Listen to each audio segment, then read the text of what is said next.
กัจฉามิธัมมังสรณังกัจฉามิสังฆังสรณังกัจฉามิกราบนมัสการพระมหาเถระพระสังฆาธิการพระเถรานุเถระสวัสดีท่านผู้ฟังและผู้ชมทุกท่านกลับมาพบกับรายการพระไตรปิฎกลอยฟ้าครั้งนี้ครั้งที่84ในเรื่องของการสร้างปัญญาบารมีของพระโพธิสัตว์ตามที่เราทราบกันแล้วว่า ผู้ที่จะบรรลุธรรมเพื่อพ้นจากวัฏทุกข์จะต้องมีบารมีคนที่ไม่มีบารมีไม่สามารถที่จะได้ตรัสรู้เป็นพระอริยบุคคลได้ทุกๆคนที่หวังความเจริญหวังจะพ้นจากการเวียนว่ายตายเกิดก็ต้องมีบารมีด้วยกันทุกคนนะครับโดยเฉพาะบุคคลที่เขามีปัญญาใหญ่เขามีอัธยาศัยที่ใหญ่ที่จะช่วยลื้อขนสัตว์ทั้งหลายให้ไปสู่พระนิพพานเป็นบุคคลที่มีพระกรุณาอันยิ่งใหญ่เห็นสัตว์ทั้งหลายเวียนว่ายตายเกิดแล้วก็ไม่สบายใจมีความทุกข์ใจมีความต้องการที่จะช่วยเหลือสัตว์เหล่านั้นให้พ้นจากการเวียนว่ายตายเกิดก็ต้องสร้างบารมีอย่างน้อยก็4 อสงไขยแสนมากกับตั้งแต่ได้รับพุทธพยากรจากพระสัมมาสัมพุทธเจ้าองค์ใดองค์หนึ่งเป็นครั้งแรกนับตั้งแต่ตรงนั้นมากว่าจะได้ตรัสรู้เป็นพระพุทธเจ้าก็ต้องใช้เวลาถึง4 อสงไขยแสนมากกับ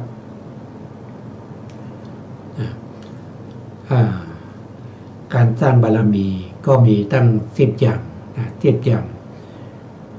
ใน10 อย่างนี้ก็มีระดับของความเข้มข้นแห่งบารมีแต่ละอย่างเป็น3 ระดับระดับบารมีทั่วไปก็เรียกว่าเป็นบารมีระดับที่2ก็คือยอมสละอวัยวะเพื่อรักษาบารมีก็เรียกว่าเป็นอุปบารมีระดับที่3ยอมสละชีวิตเพื่อรักษาบารมีเขาเรียกว่าปรมัตถบารมีบารมีทั่วไปก็ยอมสละทรัพย์สินภายนอกนะครับเสียสละความสุขเสียสละเงินทองทรัพย์สินแม้กระทั่งเป็นพระราชาก็ยังต้องสละราชสมบัตินะครับไม่ว่าจะเป็น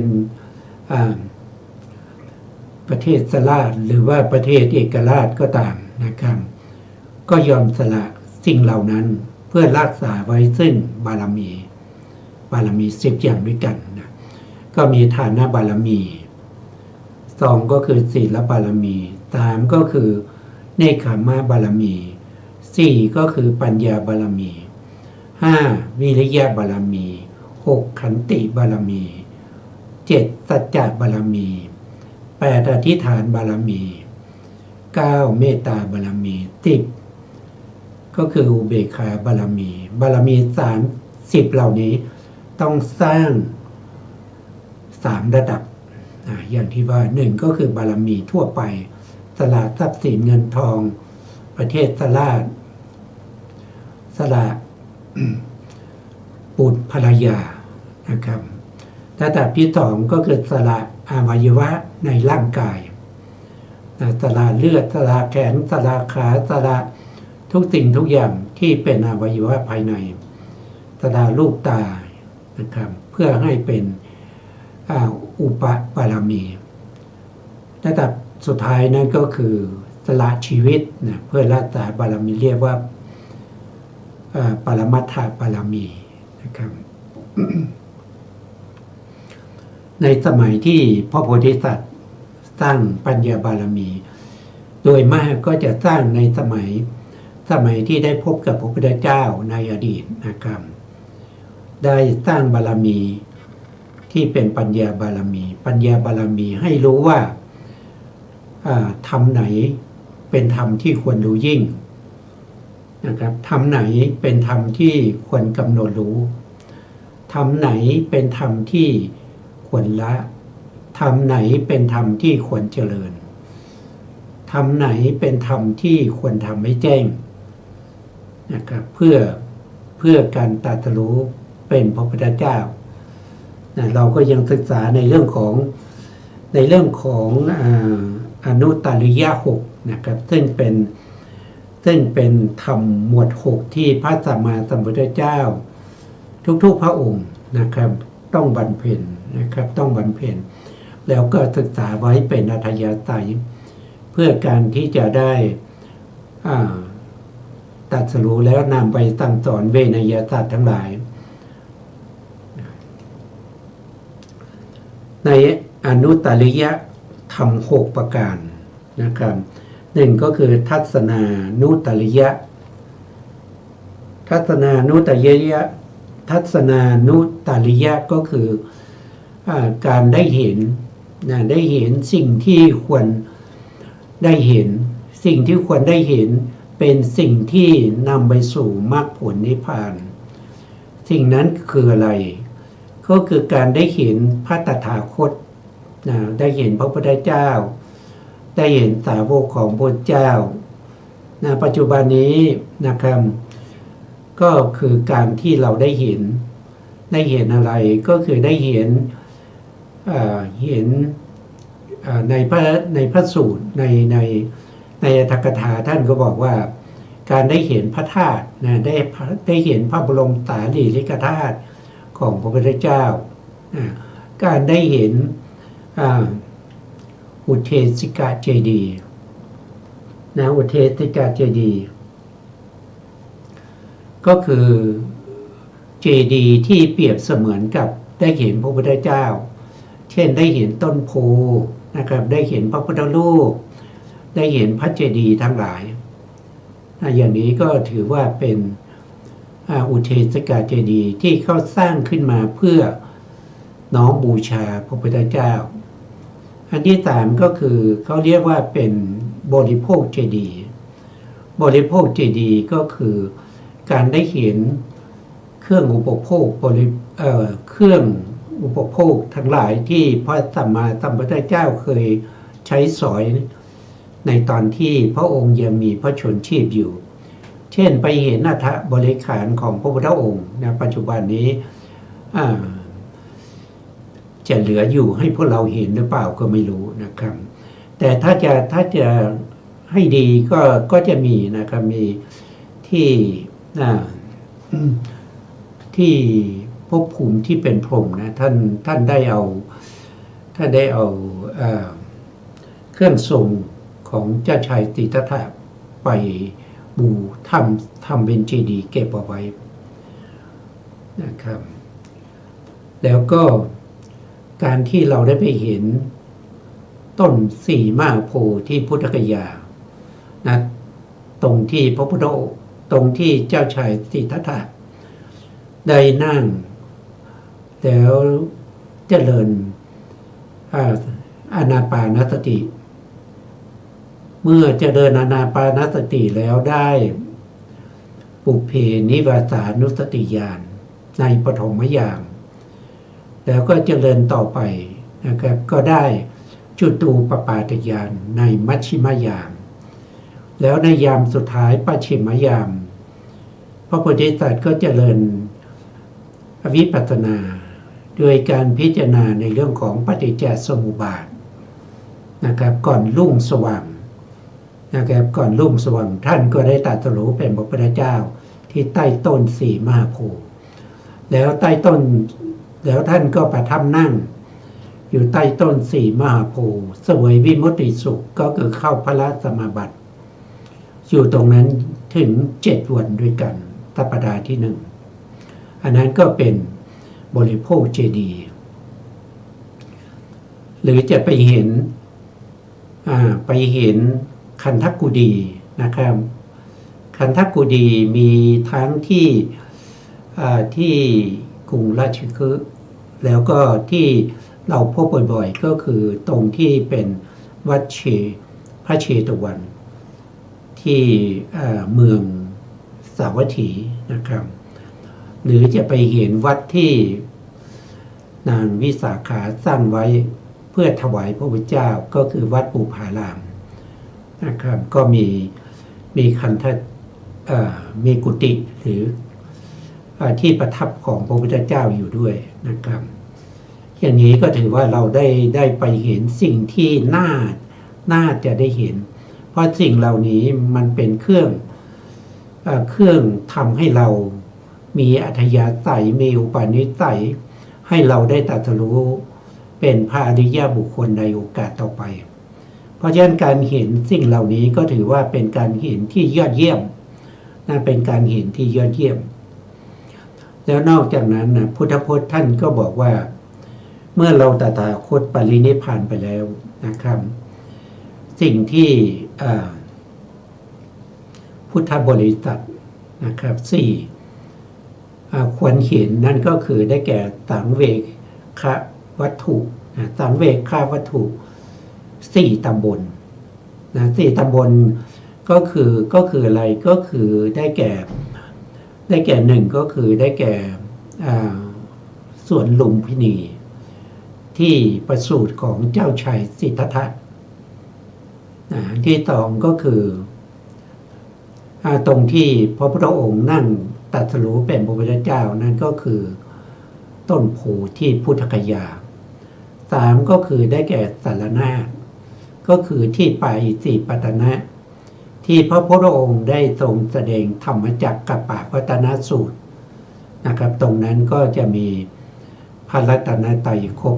ก็คือมีพระพุทธรัตนะธรรมารัตนะแล้วก็สังฆารัตนะเป็นครั้งแรกครบตรงนั้นสถานที่นั้นก็ควรจะไปดูไปบูชาไปกราบไหว้ไประลึกถึงพระพุทธเจ้าว่าพระพุทธเจ้าเคยนั่งประทับตรงนี้แล้วก็แสดงธรรมจักรกัปปวัตนสูตรให้แก่พระปัญจวัคคีย์พร้อมด้วยเทวดาและพรหมที่มาจากหมื่นโลกธาตุนะครับตรงนั้นก็ควรจะไปดูแล้วก็ไประลึกถึงพระพุทธเจ้านะอันสุดท้ายนั่นก็คือควรไปดูที่สถานที่พระพุทธเจ้าปรินิพพานนั่นก็คือตรงเมืองกุสินารานะครับเป็นสถานที่พระพุทธองค์ได้ปรินิพพานตรงนั้นก็ไประลึกถึงพระพุทธเจ้านะครับแม้แต่ผู้ที่มีคุณนะครับมีคุณอะไรก็คือมีพุทธคุณนะมีพุทธคุณนะยังต้องปรินิพพานนะครับพุทธคุณก็มีอยู่3ว่าโดยย่อๆใช่ไหมครับตามที่เราทราบและเรารู้นะครับว่าพุทธคุณเนี่ยมีย่อๆก็มีอยู่3อย่างด้วยกันนะ1ก็คือพระมหากรุณาธิคุณพระมหากรุณาธิคุณเนี่ยท่านมีพระมหากรุณาต่อเวนยสัตว์ทั้งหลายนะครับโดยการที่สละความสุขนะครับสละความที่จะได้เป็นพระอรหันต์จะได้เป็นพระอรหันต์แล้วนะแต่ท่านยอมสละความเป็นพระอรหันต์ไปเพื่อจะสร้างบารมีต่อไปอีก4 อสงไขยแสนมากกับเพื่อประโยชน์แก่เวนยสัตว์ทั้งหลายโดยตรงๆเลยนะครับ4 อสงไขยแสนมหากรัปนี้เป็นการสร้างบารมีเพื่อประโยชน์แก่เวนยสัตว์นะครับจริงๆนะครับแต่ถ้าพูดถึงว่าถ้าท่านพิจารณาเพื่อประโยชน์ส่วนตัวแล้วท่านจะได้ตรัสรู้เป็นพระอรหันต์ในสมัยที่ได้พบกับพระสัมมาสัมพุทธเจ้าที่ปางก่อนแล้วนะครับเมื่อ4 อสงไขยแสนมหากรัปที่แล้วเพราะท่านมีอัธยาศัยที่จะได้ตรัสรู้เป็นพระอรหันต์ในวันนั้นแล้วแต่ท่านยอมเสียสละความสุขนั้นไปเพื่อประโยชน์แก่เวนยสัตว์ทนทุกข์ทรมาน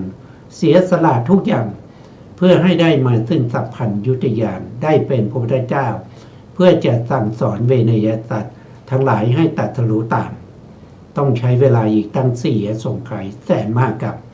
อันนี้เป็นมหากรุณาที่คุณนั้นยิ่งใหญ่ ของพระสัมมาสัมพุทธเจ้าที่มีต่อเวนยสัตว์ทั้งหลายที่มีต่อสรรพสัตว์ทั้งหลายนะจนมาถึงปัจจุบันนี้พวกเราทั้งหลายก็ได้ศึกษาเล่าเรียนในพระธรรมคำสอนของพระเจ้านะครับก็เป็นอัธยาศัยเป็นอุปนิสัยเป็นเหตุเป็นปัจจัยให้เราจะได้ตรัสรู้ต่อไปในอนาคตข้างหน้านี่เป็นพระมหากรุณานะครับข้อที่หนึ่งข้อที่สองก็คือท่านมีความบริสุทธิ์บริสุทธิ์จากอะไรบริสุทธิ์จากกิเลสทั้งหลายนะบริสุทธิ์จากกิเลสทั้งหลายข้อที่สามก็คือท่านมีปัญญานะครับมีปัญญาที่สว่างไสวยิ่งกว่าแสงพระอาทิตย์อย่างเที่ยงวันทีท่านมีปัญญานะครับสามารถที่จะส่องสว่างตั้งแต่ภพภูมิที่ต่ำที่สุดคือมหาเวจีนรกขึ้นไปจนถึงภพภูมิที่สูงที่สุดนั่นก็คือเนวสัญญานาสัญญายตนะสามารถรู้ได้ถึงความเป็นอยู่ความอัธยาศัยของสัตว์ที่เวียนว่ายตายเกิดอยู่ในภพภูมิเหล่านี้ยังไม่มีผิดพลาดชัดเจนเหลือเกินนะครับเพราะฉะนั้นปัญญาของท่านเนี่ยก็ยิ่งใหญ่กว่าแสงพระอาทิตย์อย่างเที่ยงวันเพราะแสงอาทิตย์แสงพระอาทิตย์ยังไม่สามารถที่จะส่องเข้าไปในถ้ำที่ลึกๆนะแต่พระองค์สามารถที่จะรู้ทุกสิ่งทุกอย่างที่อยู่ภายในถ้ำนั้นพระองค์ยังสามารถที่จะรู้ถึงเรื่องของจักรวาลที่มีเป็นอนันตจักรวาลยังรู้ถึงภพภูมิที่แสงอาทิตย์ส่องไปไม่ถึงนั่นก็คือได้แก่โลกันตานรกนะครับเป็นนรกที่อยู่ระหว่างจักรวาลทั้งสามนะครับจักรวาลทั้งสามที่มาชนกันนะครับตรงนั้นจะมีช่องว่างนะตรงช่องว่างนั้นจะเป็นนรกที่ชื่อว่าโลกันตะนรกนะครับเป็นที่เย็นที่สุดเป็นที่เย็นมากนะครับไม่มีอะไรที่จะเย็นเท่าตรงนั้นนะครับแล้วก็ตรงที่ร้อนที่สุดคืออะไรก็คือมหาเวจีนรกพระองค์ก็รู้ที่สุดแห่งความร้อนที่สุดแห่งความเย็นนะครับที่สุดแห่งปฐวีธาตุที่สุดแห่งอาโปธาตุที่สุดแห่งเตโชธาตุวายโยธาตุที่สุดคืออะไรที่สุดก็คือการสิ้นธาตุดินนะเรียกว่าที่สุดของปฐวีธาตุการสิ้นรู้ที่สิ้นสุดของอาโปธาตุก็คือสามารถที่จะรู้แล้วก็กำจัดสิ่งเหล่านี้ที่เป็นเหตุให้เวียนว่ายตายเกิดเหล่านี้ได้นะอันนี้ก็คือพระปัญญาของพระพุทธเจ้าเพราะฉะนั้นคนที่มีคุณอย่างนี้เนี่ย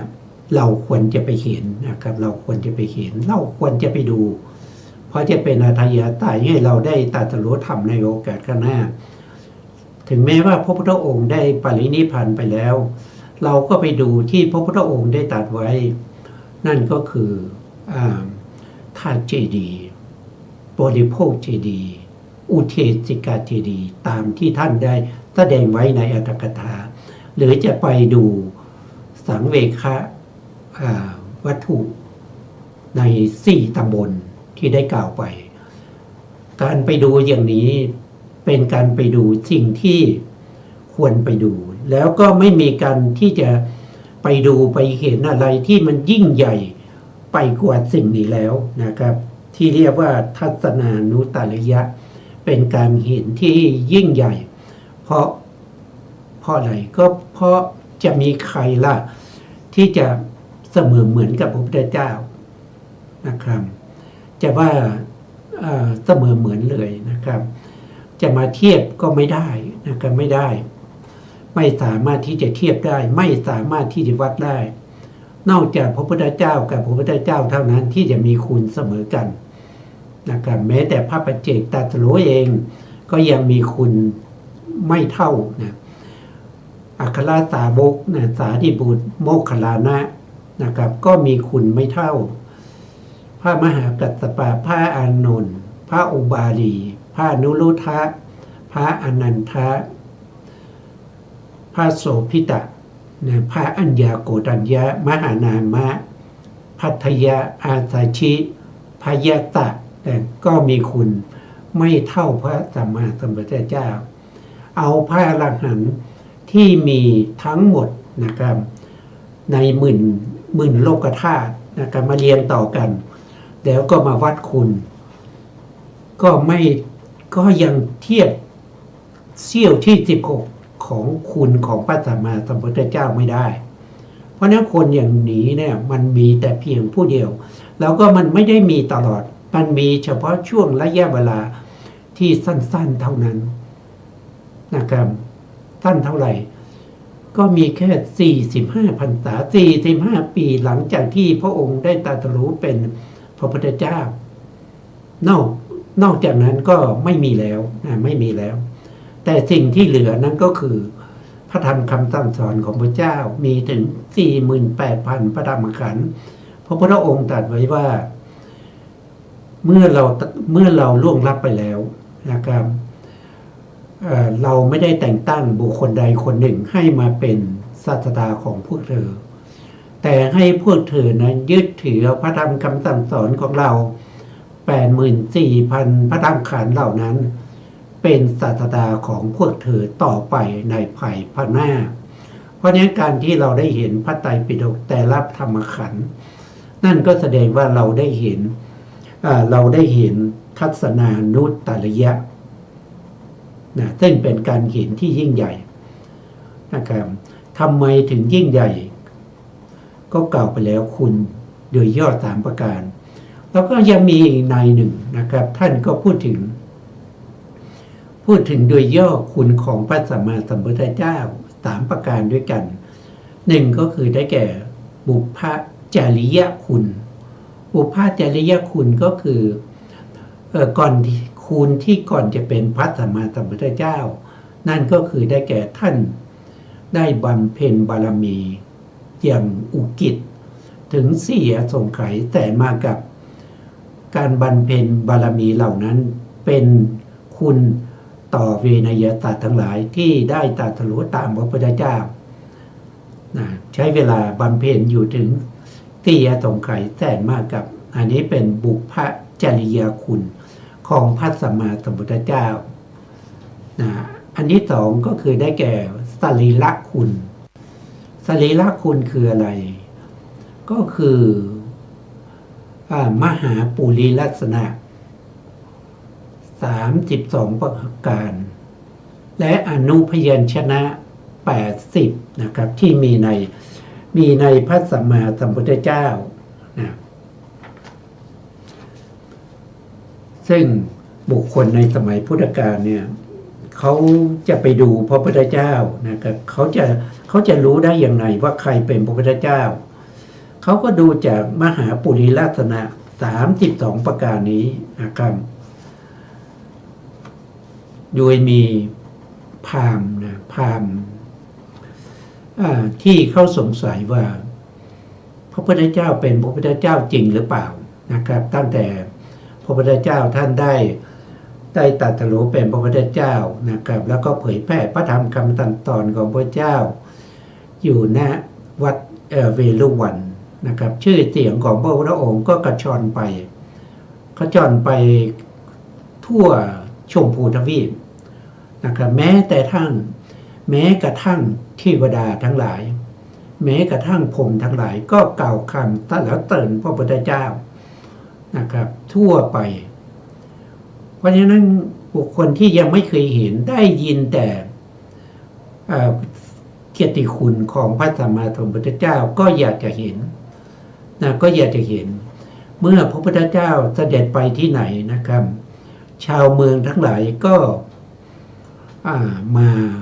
เฝ้านะครับมารอเฝ้าพระพุทธองค์ที่จะเสด็จผ่านไปในเมืองต่างๆนะครับเสด็จไปแสดงธรรมแก่บุคคลที่สมควรที่มาปรากฏอยู่ในค่ายพยานแล้วก็ไปแสดงธรรมให้เขาได้คุณธรรมวิเศษ เมื่อพระพุทธองค์เสด็จไปประชาชนชาวบ้านทั้งหลายได้ข่าว ก็จะห่อข้าวห่ออาหารนะครับมารอตามหนทางที่พระพุทธองค์จะเสด็จเพื่อจะเฝ้าพระพุทธเจ้าเพื่อจะดูพระพุทธเจ้าอันนี้เป็นการดูอันยิ่งใหญ่นะครับเรียกว่าเป็นทัศนานุตตริยะนะก็เหลืออยู่คุณอีกคนพระคุณโดยย่อนะครับที่บอกไปในที่สองนะก็มีบุพจริยคุณก็คือการสร้างบารมีของพระพุทธเจ้าเพื่อประโยชน์และความสุขแก่สรรพสัตว์ทั้งหลายอันที่สองก็คือสรีระคุณก็คือมหาปุริลักษณะ32ประการอนุพยัญชนะ80อันที่สามก็คือคุณคุณก็คือคุณสมบัติของความเป็นพระพุทธเจ้านะว่าโดยย่อๆก็คือพระองค์ทรงมีอาสาธารณญาณ6ซึ่งเป็นญาณที่ไม่สาธารณะแก่พระสาวกทั้งหลายได้แก่อะไรบ้าง6อย่างนะครับก็คือได้แก่1ก็คืออินทริยปโลปริยติญาณรู้อินทรีย์แก่อ่อนของสัตว์ทั้งหลายอันที่สองก็คืออาตญานุสยญาณรู้อัธยาศัยของสัตว์ทั้งหลายที่สะสมมาด้วยปัจจัยอะไรแล้วควรจะแสดงธรรมบทไหนโปรดอันที่สามก็คือพระองค์ทรงมียมกะปาฏิหาริยญาณนะครับยมกะปาฏิหาริย์ทั้งเป็นการแสดงธรรมแล้วก็การแสดงฤทธิ์นะครับยมกะปาฏิหาริย์นะครับอันที่สี่ก็คือพระองค์ทรงมีพระมหากรุณาธรรมบัติที่ญาณนะครับอันที่ห้าก็คือพระองค์ทรงมีตัพพัญยุตญาณซึ่งเป็นญาณที่ใช้ในการตรวจสอบสัตว์ทั้งหลายนะรู้ทุกสิ่งทุกอย่างนะรู้อดีตอนาคตรู้ปัจจุบันทุกสิ่งทุกอย่างไม่มีอะไรที่พระพุทธองค์ไม่รู้ถ้าพระพุทธองค์ต้องการที่จะรู้สิ่งนั้นบางสิ่งพระพุทธองค์ไม่ได้สนใจไม่ต้องการรู้สิ่งนั้นก็ไม่ได้ปรากฏแก่พระองค์อยู่ที่พระองค์จะวชนะท่านบอกว่าเพราะถ้าพระองค์วชนะหรือพิจารณาสิ่งใดสิ่งนั้นก็จะเหมือนมะขามป้อมที่อยู่บนฝ่ามือพระองค์รู้ชัดเจนแจ่มใสในธรรมเหล่านั้นอันที่หกก็คืออานาวรณญาณอานาวรณญาณก็คือญาณที่ทำลายเสียซึ่งเครื่องกากั้นที่จะมาปลุกมาปิดเพื่อจะให้พระองค์ไม่รู้เพราะมีญาณนี้พระองค์จึงรู้ทุกสิ่งทุกอย่างเพราะญาณนี้เป็นญาณที่ทำลายสิ่งกีดขวางกากั้นในปัญญาของพระพุทธเจ้าเพราะนี้สาธารณญาณ6นี้เป็นคุณสมบัติของพระเจ้าอย่างหนึ่งนะต่อมาก็จะมีเวสารัชญาณ4พระองค์มีเวสารัชญาณ4ญาณที่ไม่ขั้นครั้งไม่เก้อเขินในการที่เข้าสู่ชุมชนในบริษัทใดๆก็ตามไม่ว่าจะเป็นบริษัทของกษัตริย์ไม่ว่าจะเป็นบริษัทของพราหมณ์แพทย์สูตรทั้งหลายเพราะพระองค์เข้าไปในบริษัทเหล่านั้นโดยองค์อาจผ่าเผยนะครับเพราะฉะนั้นญาณนี้เป็นญาณที่ทำให้พระองค์อาจแล้วก็ไม่ขัดขืนในการที่เข้าสู่บริษัทใดๆ มีอยู่4ประการด้วยกันที่ประการนั้นก็คือ1ก็คือสัมมาสัมพุทธปฏิญาณพระพุทธองค์ปฏิญาณตนว่าได้ตรัสรู้เป็นพระพุทธเจ้าก็ไม่มีใครที่จะมาคัดค้านไม่มีใครที่จะมา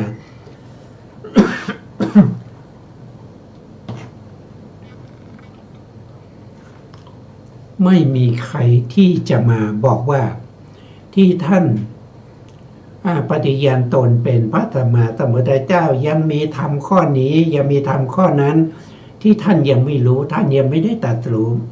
ไม่มีใครที่จะมากล่าวหาพระองค์ได้ พระองค์เป็นสัมมาสัมพุทธเจ้านะครับปฏิญาณตนว่าเป็นสัมมาสัมพุทธเจ้าไม่มีใครที่จะมาแย้งมาคัดค้านได้นี่คือข้อที่หนึ่งนะบริสุทธิ์ผุดผ่องในความเป็นสัมมาสัมพุทธเจ้าข้อที่สองก็คือพระองค์ทรงปฏิญาณตนว่าพระองค์กำจัดแล้วซึ่งกิเลสอนุสัยทั้งหลายนะเขาเรียกว่าเป็นอาสาวะยะเขาเรียกว่าอะไรจำเขาเรียกว่าอะไรเดี๋ยวดูหลักฐานนิดหน่อยนะครับ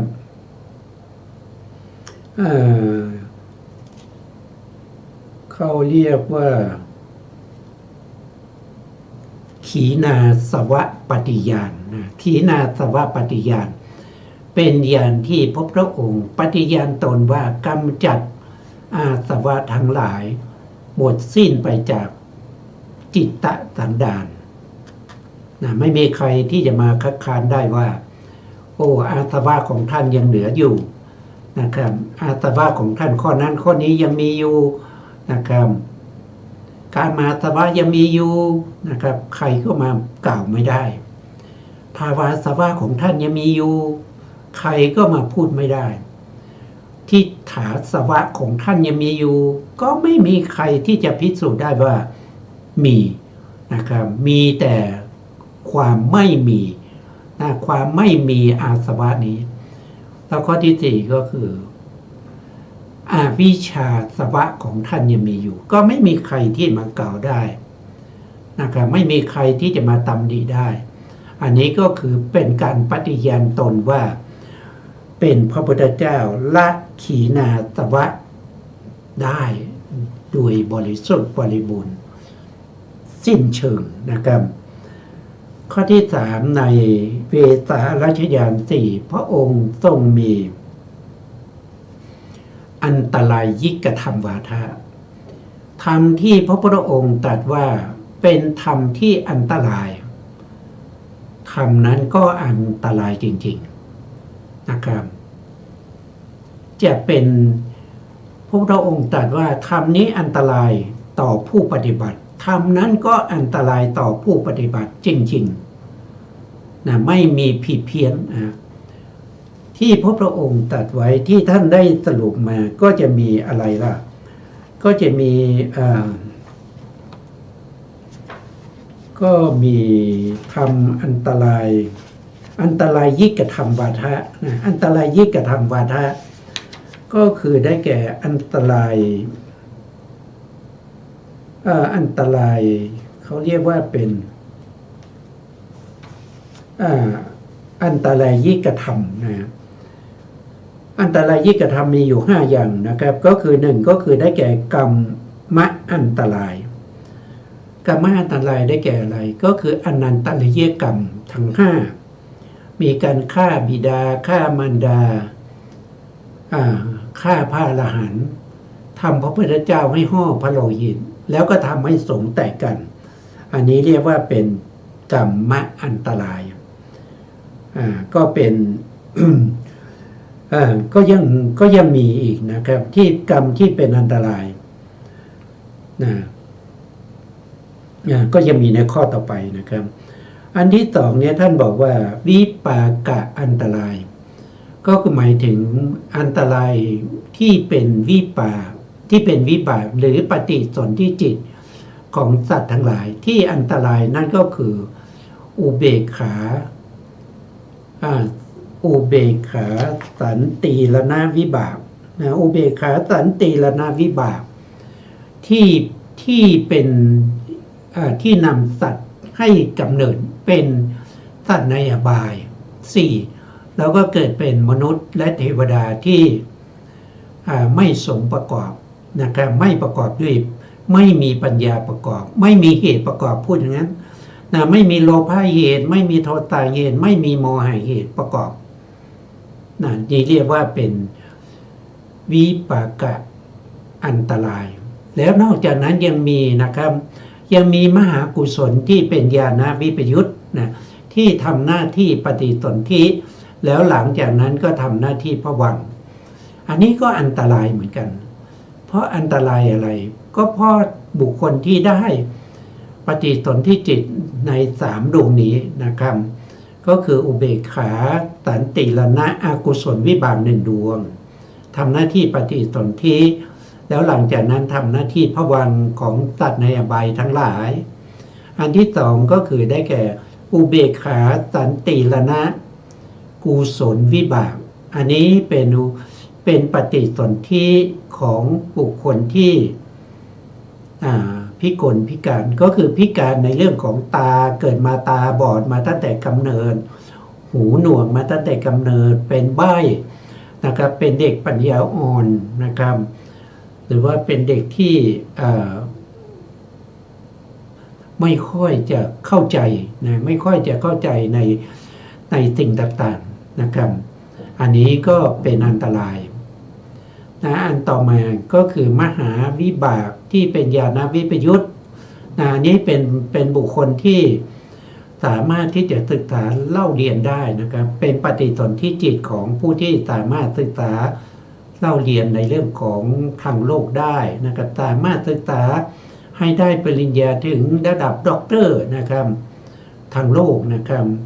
แต่บุคคลเหล่านี้อาภัพตรงที่ว่าเวลามาเจริญสมถะวิปัสสนาแล้วไม่สามารถจะได้แม้กระทั่งอุปจารสมาธิไม่สามารถที่จะเห็นรูปเห็นนามตามความเป็นจริงได้นะครับอันนี้เรียกว่าเป็นวิปากะอันตรายนะครับต่อมาก็จะเป็นเขาเรียกว่าเป็น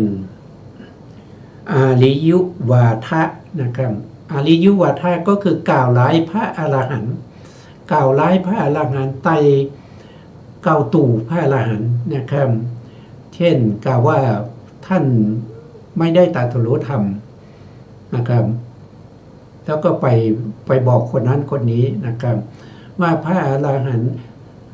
คนนั้นไม่ใช่นะเขาไม่ได้เป็นพระอรหันต์เขายังไม่ได้โสดาบันเลยอย่างนี้กล่าวร้ายพระอริยะอันนี้เมื่อกล่าวร้ายพระอริยะแล้วตัวเองจะมาปฏิบัติธรรมเพื่อให้ได้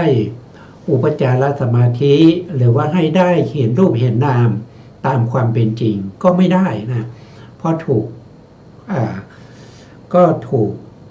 อาริยุวาทะนี้เป็นตัวที่ไปกั้นไว้ไม่ให้ได้สำเร็จถึงแม้ตัวเองจะมีอุปนิสัยนะมีอุปนิสัยที่จะตรัสรู้เป็นพระอรหันต์ในภพนั้นก็จริงแต่ถ้าท่านไปทำกรรมเลย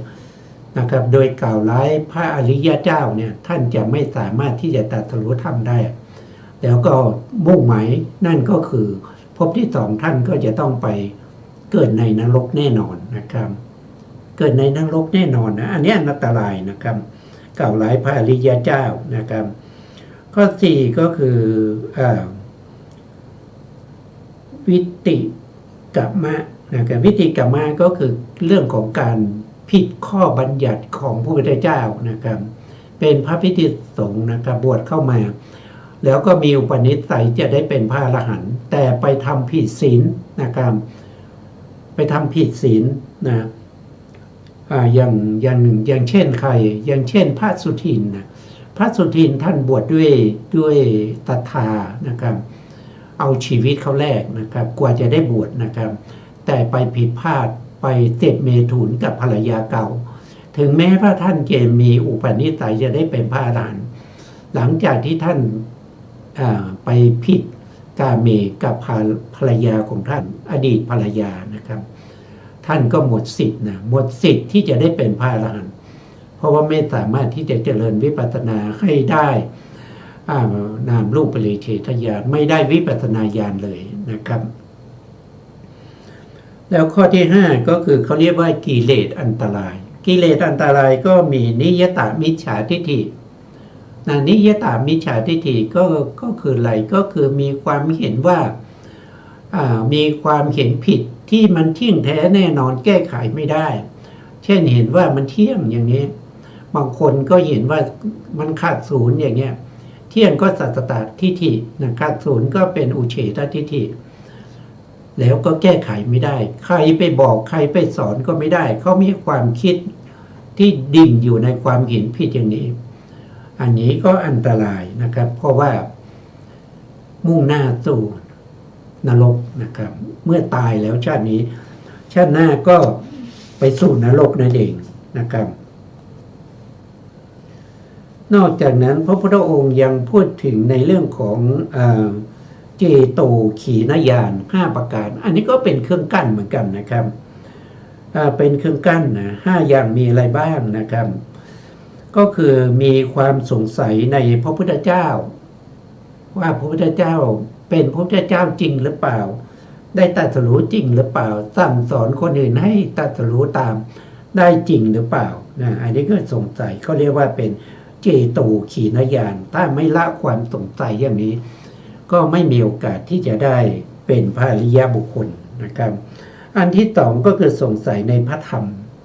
สงสัยในสิกขาบทนะครับสงสัยในสมถะวิปัสสนาว่าทำอย่างนี้จะได้เห็นนามรูปจริงๆหรือเปล่านะครับข้อที่สามก็สงสัยในพระอริยสงฆ์นะครับที่ท่านได้ตรัสรู้ว่าได้ตรัสรู้จริงหรือเปล่านะครับเอาอะไรมาวัดนะครับก็เห็นเดินไปเดินมาเห็นไหว้พระสวดมนต์นะครับเห็นบิณฑบาตนะครับ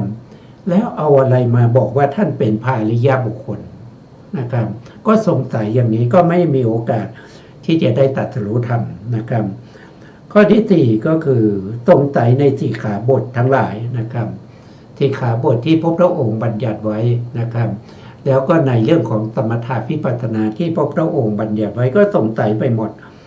นะครับอันนี้สงสัยอย่างนี้ก็ไม่มีโอกาสได้ตรัสรู้ธรรมนะครับข้อที่ห้าก็คือ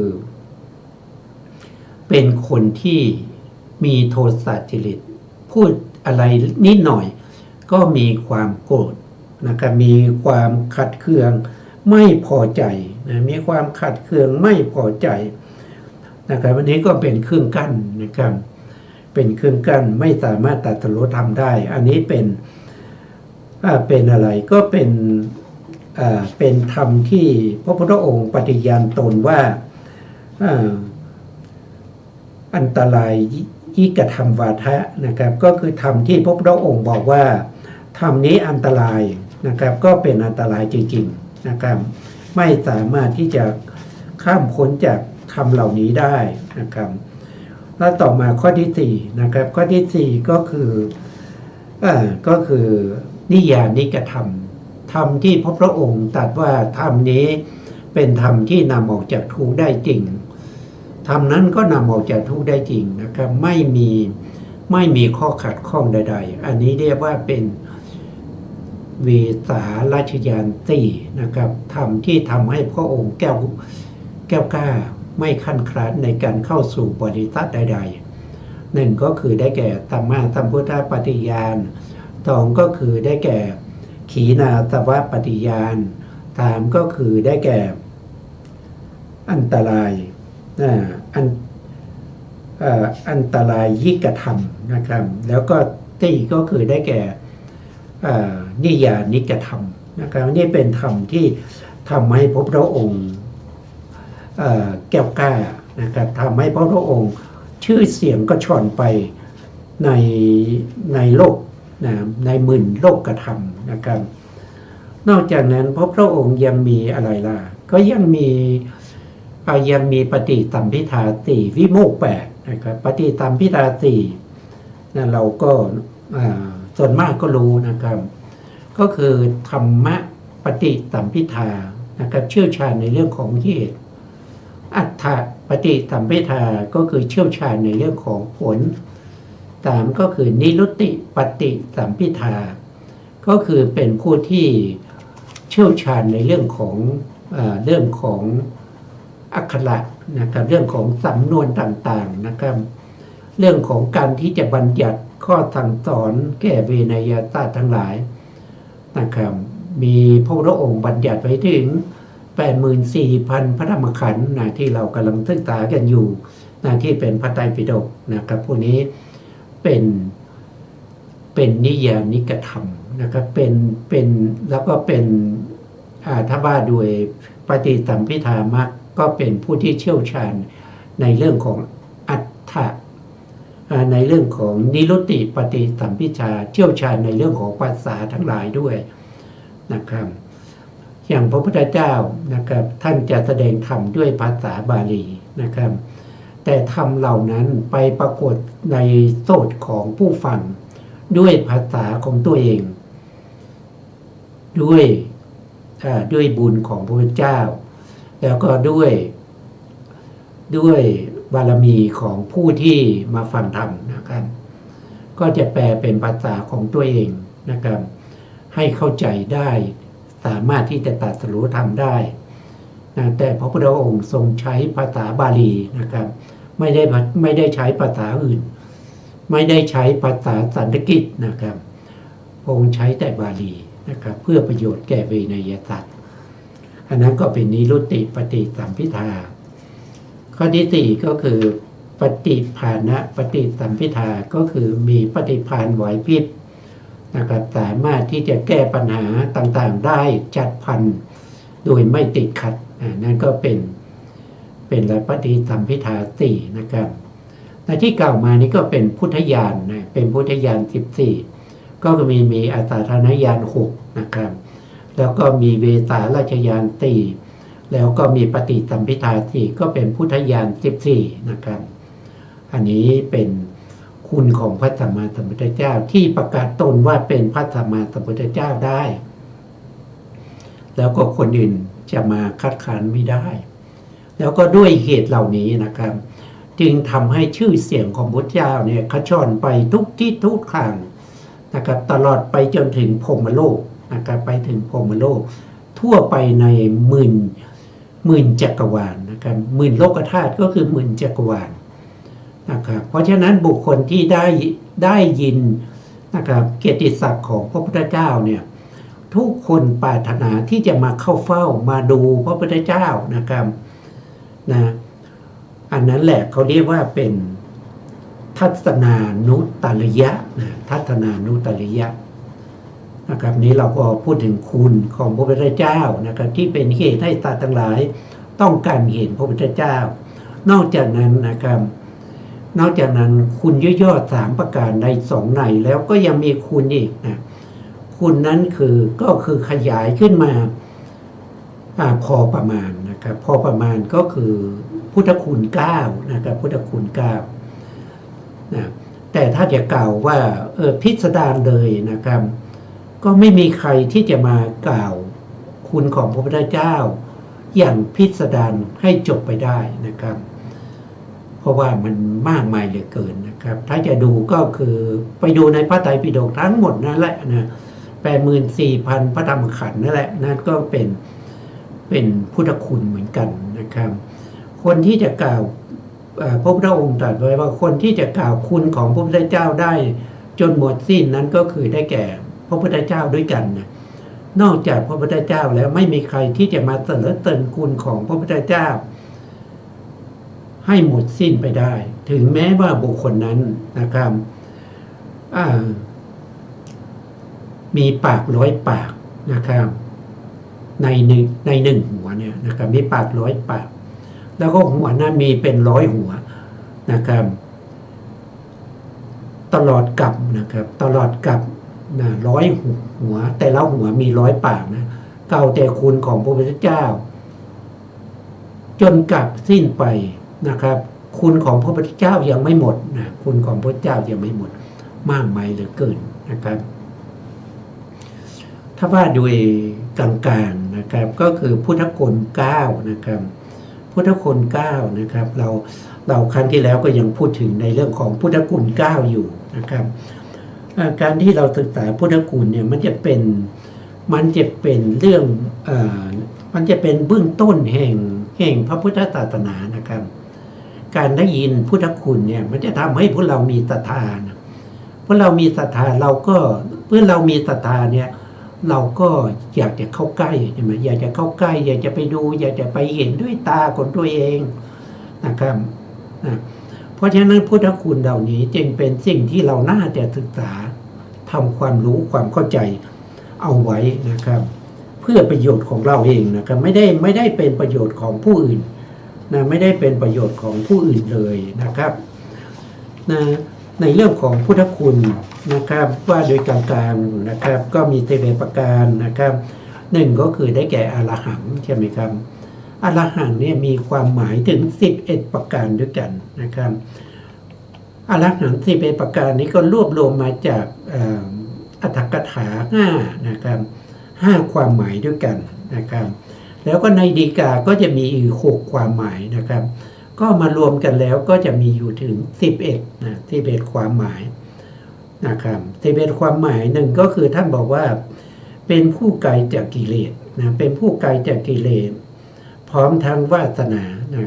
ไกลจากกิเลสพร้อมทั้งวาสนาเราก็ต้องดูว่าพระพุทธเจ้าเนี่ยเป็นบุคคลที่ไม่มีกิเลสเป็นอย่างไรนะครับพระพุทธเจ้าไม่มีกิเลสเนี่ยเพราะจิตใจของพระองค์เนี่ยจะประกอบด้วยพระมหากรุณาสมาบัตินะโดยส่วนมากนะครับเมื่อออกจากพระมหากรุณาสมาบัติมาแล้วจิตใจของท่านก็จะเต็มเปี่ยมด้วยความเมตตาต่อเวนยสัตว์ทั้งหลายตาของท่านก็จะเหมือนกับตาของโคเขาเรียกว่าเป็นโคอัสสภะนะอัสสภะก็คือมีในตาที่ดำกลมใหญ่แล้วก็เต็มไปด้วยความเมตตาถึงแม้ว่าบุคคลใดนะจะมาทำร้ายพระพุทธองค์พระพุทธองค์ก็ไม่มีความที่จะโกรธบุคคลนั้นนะถึงแม้ว่าคนที่เอาทรัพย์สินเงินทองอาหารนะเอาอาหารดีกว่านะเอาปัจจัยสี่นะครับไม่ใช่เอาทรัพย์สินเงินทองนะเพราะพระพุทธองค์ไม่รับอยู่แล้วนะเอาอัฐบริขารเช่นจีวรยังดีมาถวายหรือว่าถวายอาหารที่ดีที่สุดหรือว่าจะถวายน้ำที่บริสุทธิ์ที่สุดนะที่คนเริ่มลือว่าเป็นยอดแห่งน้ำแด่พระพุทธองค์พระพุทธองค์ก็ไม่มีจิตใจที่จะยินดีของสิ่งเหล่านั้นให้ออกมาทางแววตาหรือทางกิริยาพระพุทธองค์ก็ยอมรับสิ่งเหล่านั้นด้วยความเป็นปัจจัยที่หล่อเลี้ยงชีวิตให้เป็นไปได้ในแต่ละวันไม่ได้ยินดีเหลือเกินว่าโอ้คนนี้เอาจีวรที่มีเอาจีวรที่มีค่ามากนะครับเป็นผ้าที่เนื้อละเอียดมาจากแคว้นกาสีถวายแด่พระพุทธองค์โอ้ดีเหลือเกินเธอจงมาฟังธรรมเราจะแสดงธรรมให้เธอเป็นพิเศษไม่มีนะไม่มีถึงแม้จะถวายสิ่งที่ดีที่สุดกับคนที่มาทำร้ายพระพุทธองค์พระพุทธองค์ก็มีจิตใจเสมอกันนะครับทั้งคนที่มาถวายสิ่งที่ดีกับคนที่มาประทุษร้ายพระพุทธองค์ไม่มีความโกรธไม่มีความยินดีจิตของพระพุทธองค์นั้นเป็นไปด้วยมหากิริยาไม่ประกอบด้วยกิเลสที่เป็นโลภะด้วยความยินดีที่เป็นโทสะด้วยความยินร้ายด้วยการไม่ได้พิจารณาปัจจัยใช้ด้วยโมหะไม่มีนะครับไม่มีเพราะนั้นพระพุทธองค์จึงเป็นผู้ที่ไกลจากกิเลสไม่มีกิเลสเพราะมีกิเลสเนี่ยมันจะทำให้เศร้าหมองใช่ไหมครับทำให้เศร้าหมองเพราะฉะนั้นพระองค์ไม่มีกิเลสจิตใจของพระพุทธองค์จึงไม่เศร้าหมองแล้วก็ไม่ขุ่นมัวนะครับวันนี้เวลาเราหมดแล้วนะครับเพราะฉะนั้นก็ต้องคืนเวลาให้ทางสถานีนะครับสุดท้ายนี้นะครับก็ขอกราบขอบพระคุณพระครูสมุทรวิศวัตรวรกิจโจผู้อำนวยการสถานีวิทยุเพื่อการศึกษาพระพุทธศาสนาและวัฒนธรรม FM 100.5 เมกะเฮิรตซ์วัดไฝหินจังหวัดเชียงใหม่และขอกราบขอบพระคุณพระครูปริยัติยานุศาสตร์ขอบคุณท่านผู้ฟังและผู้ชมทุกท่านที่ให้เกียรติติดตามในรายการพระไตรปิฎกลอยฟ้าพบกันใหม่ในครั้งต่อไปครับวันนี้ลาไปก่อนครับสวัสดีครับ